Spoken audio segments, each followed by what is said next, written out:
Action figure reboots. Sponsored by Pearson Art.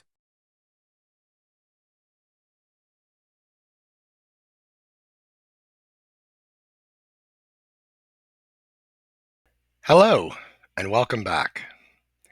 Today we're looking at a Death Squad Commander, released by Kenner in 1978 as, oddly, part of their original lineup.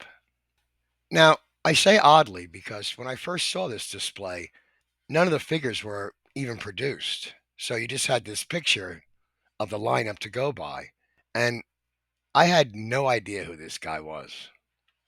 Granted, the movie had come out 7 months previous, and I had only seen it once, but this guy just didn't ring a bell. You have to also understand by this time, all these other characters were iconic, even after such a short period of time. But this guy wasn't ringing any bells. Plus, the name was confusing. He was a Death Squad commander, as opposed to a Death Star commander, which he wasn't that either. I don't know, it just seemed like such an arbitrary choice.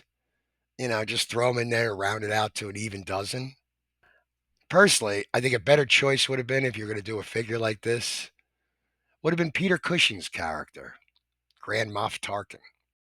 Kenner never did make a figure of him in their original set. I don't know why. I do think it would have been a better choice. Another character that Kenner could have done would have been one of the Rebel troopers. This was another figure that Kenner never made in its original lineup. And I don't know, it seems like a no-brainer to me. They were in the first scene of the movie, and they were almost there with the shape of the helmet. In fact, between the head and the body, they could have made both of those characters. But they didn't. And regardless of the reasoning behind the choice, it's still part of the original collection, and I'd like it to be part of my collection as well. So, with that being said, let's begin. As far as the design of this figure, there really isn't much you can do with it.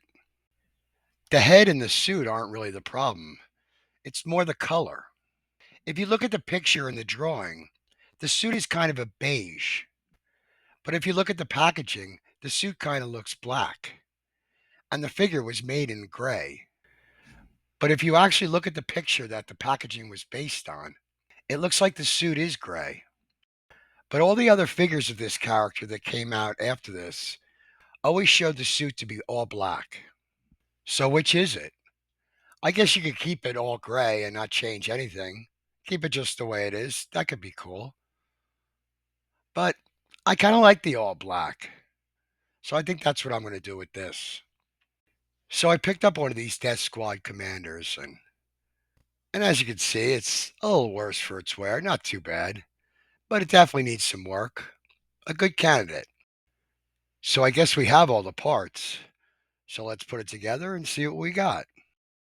All right. I like this in all black. I think this looks pretty cool.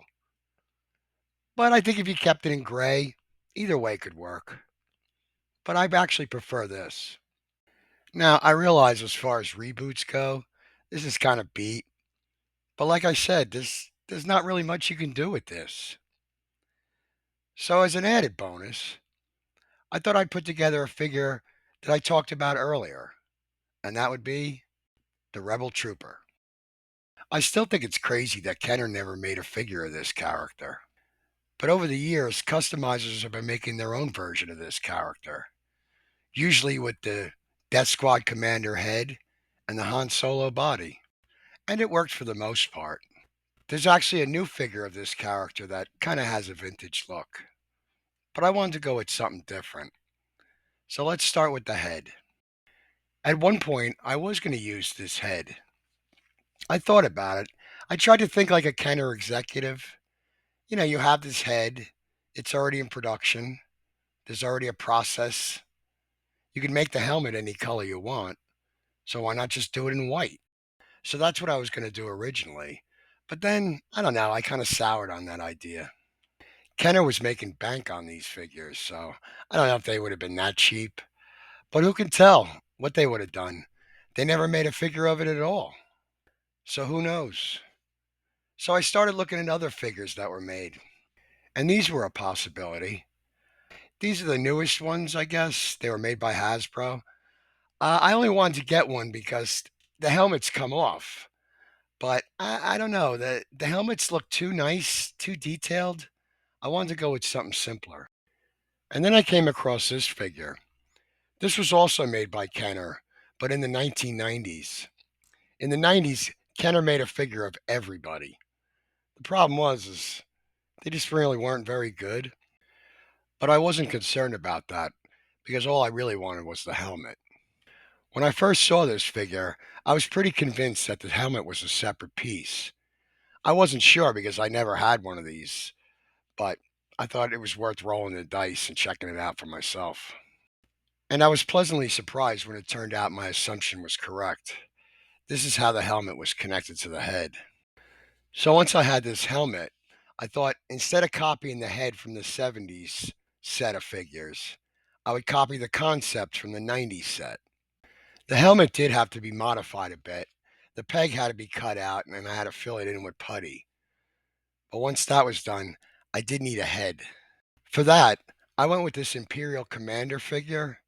I went with this because he had a hat on and I was able to slice that off. Now, I realize it doesn't look very pretty, but it doesn't have to because you're never going to see it. Once the helmet was painted, I put the parts together and this is what I came up with. Now, you'll notice I didn't paint the front part of the helmet black. I left that detail out on purpose. I think sometimes it makes it look a little bit more vintage when you do something like that, if that makes any sense. So we have the head. Now we need a body. For that, I'm going to go with this Bespin Han Solo figure. And speaking of missing detail, you'll notice that they didn't paint the boots on this figure when they probably should have. They left that detail out, and it wasn't any big deal or anything, but that's kind of what I mean about the helmet.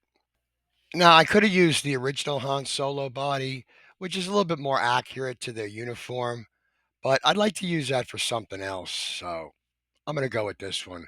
I actually like the build a little bit better, so even though the shirt's not entirely 100% accurate, that's fine. For the arms, I'm going to go with the ones from this trench coat Han Solo. I had these left over because I used this body on the Han Solo that I put together some episodes back, and these are perfect for this. In addition to switching out the arms, I'm also going to paint the shirt light blue, the pants light gray, and the boots black. So once again, we have all the parts. Let's put it together and see what we got. All right, I like this. I like the way this came out. This was a lot of fun putting this together. Again, the shirt's not entirely accurate, and the vest should be black, but that's all right. I'm not really fussed by any of that. I think it has a good vintage feel to it, and I'm happy to add it to my collection. I'm very pleased how both of these came out.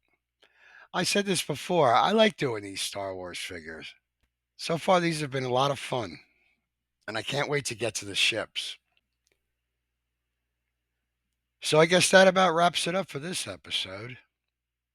If you enjoyed this video, hit the like button, subscribe, share, comment. I'd love to hear from you. And until next time, ladies and gentlemen, always remember and never forget, think outside the box.